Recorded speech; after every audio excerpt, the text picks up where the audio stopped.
Қазақстанда 2023 жылдың 1 қаңтарынан бастап жалпыға бірдей декларациялаудың екінші кезеңі енгізілді. Активтер мен міндеттемелер туралы декларацияны квази-мемлекеттік сектор және мемлекеттік мекемелердің қызметкерлері, сондай-ақ олардың жұбайлары ұсынады.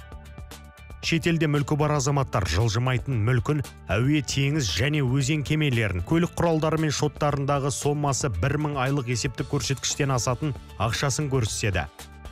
Декларациялауға жататындар: тұрғын үй ғимаратындағы үлесі, құнды қағаздар, сандық активтер, инвестициялық алтын, авторлық құқық объектісі, 10 000 айлық есептік көрсеткішке дейінгі қолындағы ақша, дебиторлық және кредиторлық берешектер, егер оның бірлігі үшін құны 1000 айлық есептік көрсеткіштен асатын басқа да мүлкі.